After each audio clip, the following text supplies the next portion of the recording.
மத்திய அரசுடன் மாநில அரசு இணைந்து செயல்பட்டால் தமிழகத்திற்கு பல்வேறு நலத்திட்டங்களை செயல்படுத்தலாம். மத்திய அமைச்சர் பேட்டி. தமிழகத்தில் போதை கலாச்சாரம் அதிகரித்துள்ளது. அதனை கட்டுப்படுத்த வேண்டும். இதனால் இளைய தலைமுறைகள் சீரழியும் அபாயம் ஏற்படும். கட்டுப்படுத்த மாநில அரசு பள்ளி கல்லூரிகளில் பல்வேறு விழிப்புணர்வை ஏற்படுத்த வேண்டும். முட்டுக்காட்டில் மத்திய அரசால் நடத்தப்படும் திட்ட செயல்பாடு குறித்து ஆய்வுக் கூட்டம் நடைபெற்றது. கூட்டத்தில் மத்திய அமைச்சர் வீரேந்திரகுமார் தலைமையில் ஆலோசனை கூட்டம் நடைபெற்றது. செங்கல்பட்டு மாவட்ட ஆட்சியர் மற்றும் மாவட்டத்தை சார்ந்த அதிகாரிகள் பங்கேற்றனர். செங்கல்பட்டு மாவட்டம் திருப்போரூர் அடுத்த முட்டுக்காடு ஒன்றிற்கு மேற்பட்ட ஊனமுற்றோரின் மேம்பாட்டிற்கான தேசிய நிறுவனமானத்தில் செங்கல்பட்டு மாவட்டத்தில் மத்திய அரசால் நடத்தப்படும் திட்ட செயல்பாடு தொடர்பான ஆய்வுக் கூட்டம் நடைபெற்றது. இதில் இந்திய அரசின் சமூக நீதி மற்றும் அதிகாரம் அளித்தல் துறை அமைக்க மத்திய அமைச்சர் டாக்டர் வீரேந்திரகுமார் தலைமை வகித்தார்.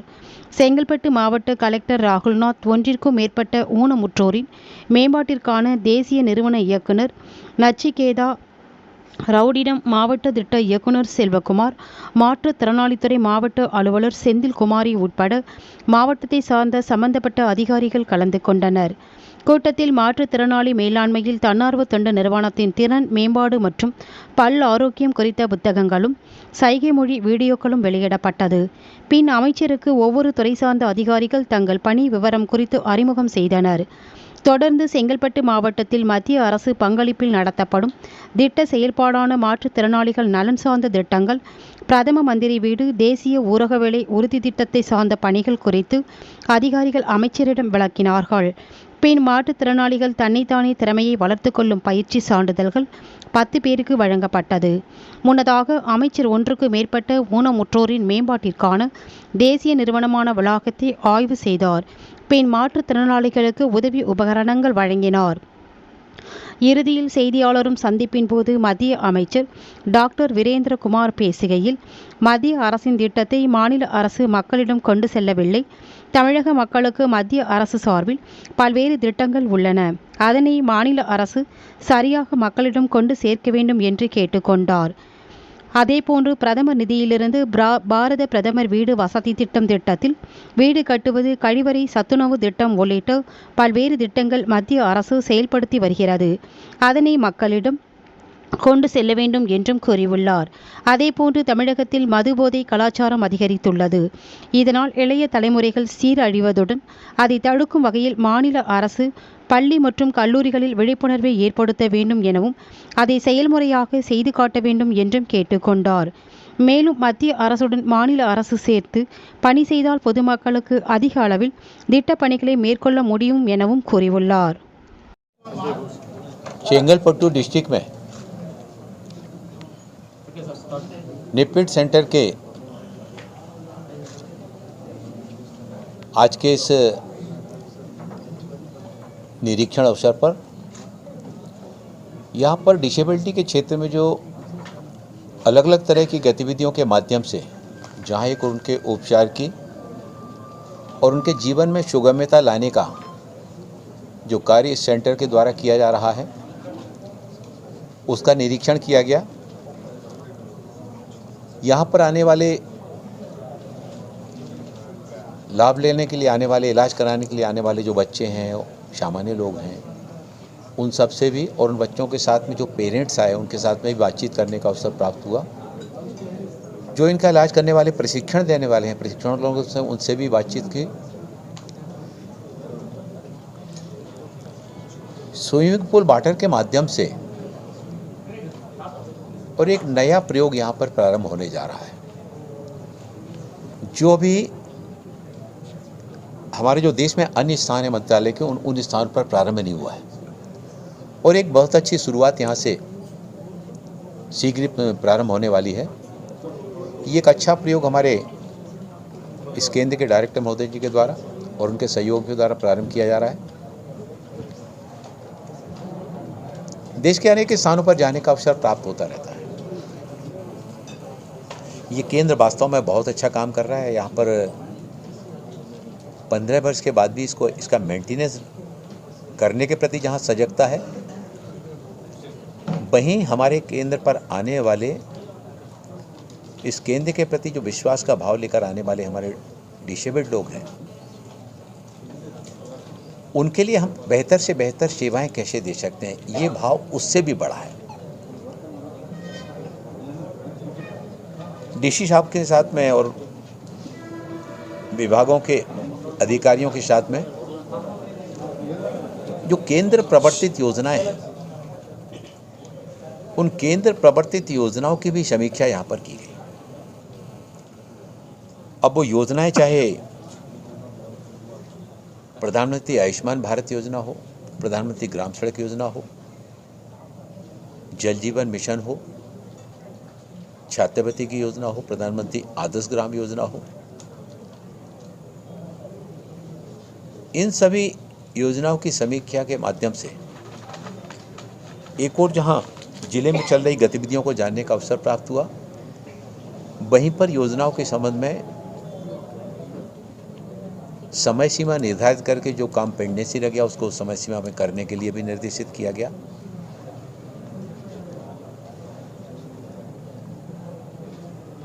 एक अच्छी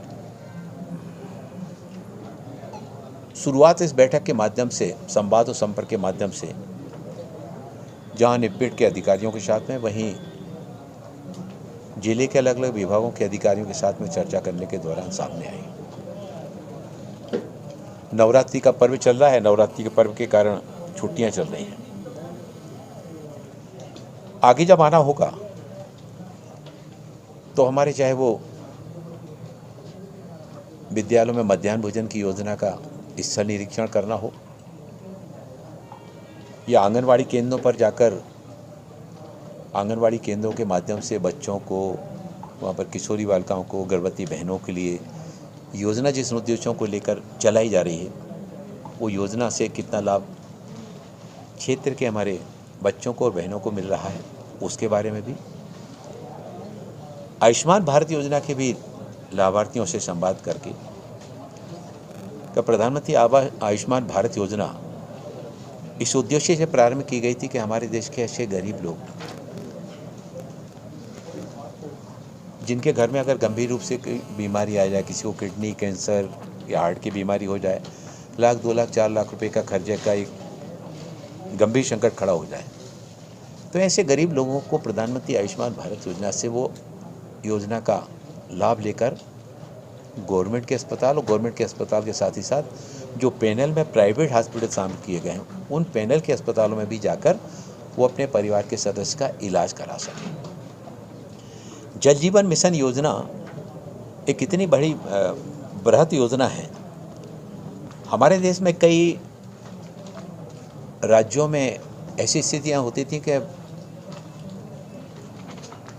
एक साल 2 साल बारिश नहीं होती थी, सूखा पड़ता था, और गाँव में माताएं बहनें 1 किलोमीटर 2 किलोमीटर 3 किलोमीटर दूर पानी लेने के लिए जाती थी। ये जल जीवन मिशन योजना इसलिए बनाई गई, आदरणीय प्रधानमंत्री नरेंद्र मोदी जी ने, कि हमारे गांव में हर घर पर नल पहुंचे और नल से जल पहुंचे, ताकि जो हमारी माताओं बहनों का गर्मी के दिनों बहुत सारा समय दूर दूर तक पानी लेने के लिए जाने में निकलता था, वो समय भी बच सके और पानी घर पर उपलब्ध होने से ठीक ढंग से वो अपनी दिनचर्या कर सकें। कई बार ऐसे भी घरों को देखा है मैंने कि गर्मी के दिनों में माताओं बहनों को भोजन कराने में कष्ट नहीं आता, लेकिन अगर 4 मेहमान आ जाते थे तो उनको मुँह हाथ भी धोना, उनको स्नान भी करना है, तो एक बहुत बड़ा संकट उनके समक्ष खड़ा हो जाता था। इस हमारे चेंगलपट्टू जिले में 359 विलेज जल जीवन मिशन योजना में शामिल किए गए हैं, जिसमें से 151 विलेज में जल जीवन मिशन योजना से गांव में हर घर से नल जल योजना वहां पर पहुंच चुकी है। बाकी गांव में पहुंचाए जाने का काम शीघ्र किया जा रहा है। स्वच्छ भारत मिशन योजना के अंतर्गत शौचालय बने, उन शौचालयों का उपयोग करने के प्रति जागरूकता का अभियान चलाया जाए। और पहले पानी की कई बार समस्या आती थी, लेकिन जल जीवन मिशन योजना से अब गाँव में हर घर तक नल से जल पहुंच रहा है। लोग बाग खुले में शौच को अवॉइड करें, शौचालयों का उपयोग करें।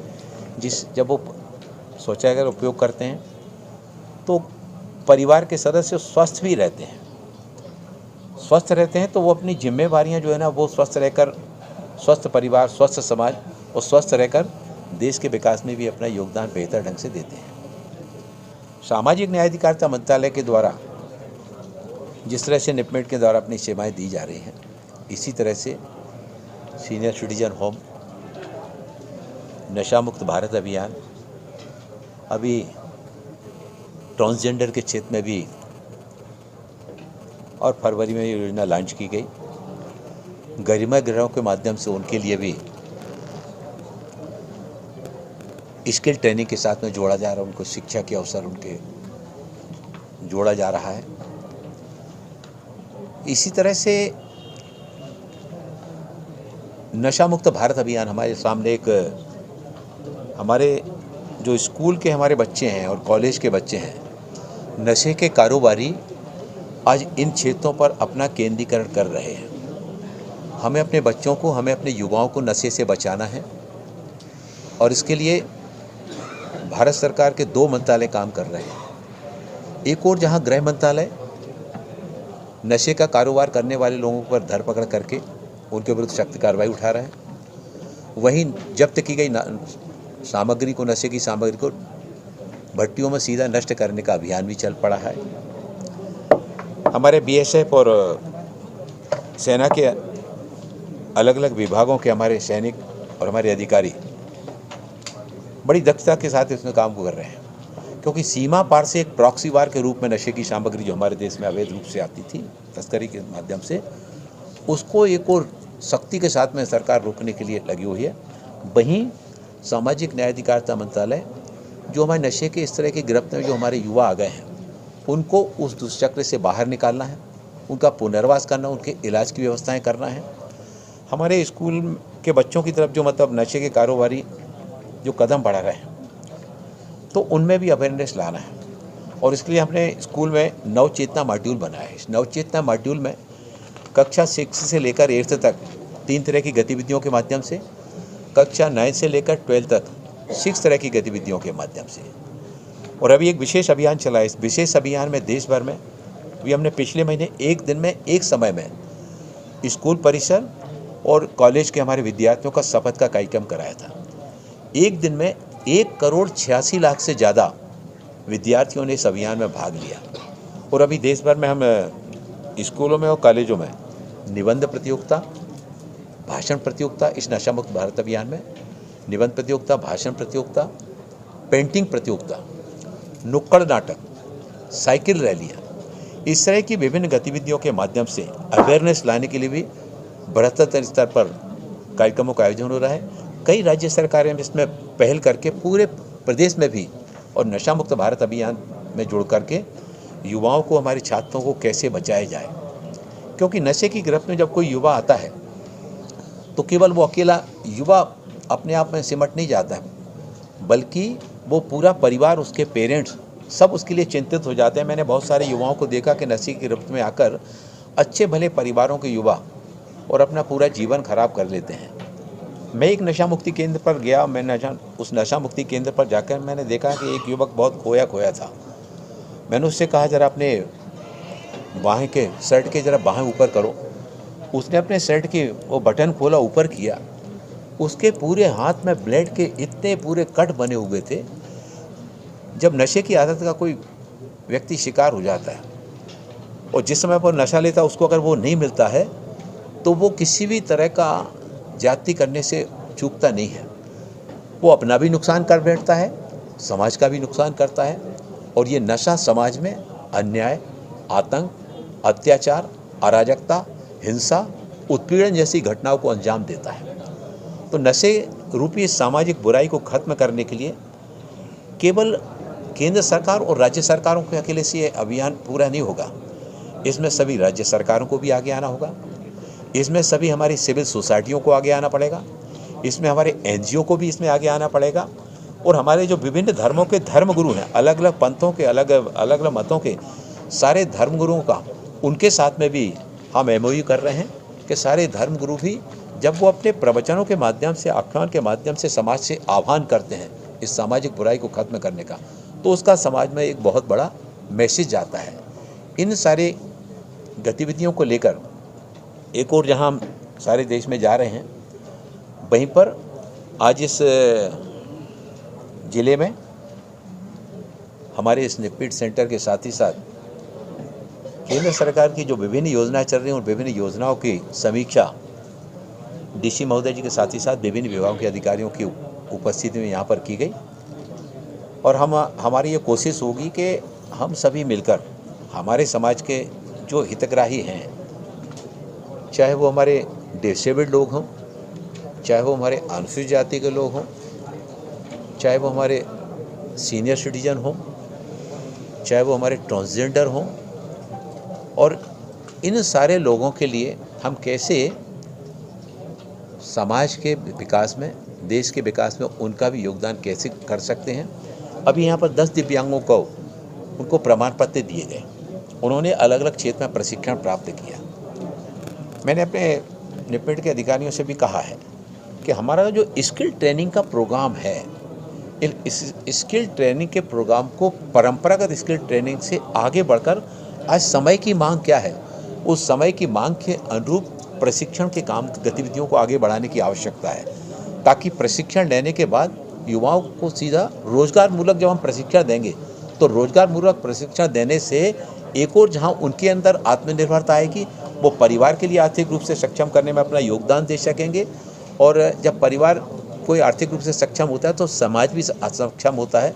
जब समाज आत्मनिर्भर होता है तो सभी, सबका साथ, सबका विकास, सबका विश्वास, और इसमें सभी का सामूहिक प्रयास, उसमें हमारे दिव्यांगजनों का भी प्रयास उसमें जुड़े, तभी देश के प्रधानमंत्री आदरणीय नरेंद्र मोदी जी जो आत्मनिर्भर भारत की बात करते हैं, इस आत्मनिर्भर भारत में सब समाज को लिए साथ में आगे बढ़ते जाना, इन उद्देश्यों के साथ में हमारे सारे सेंटर काम कर रहा है।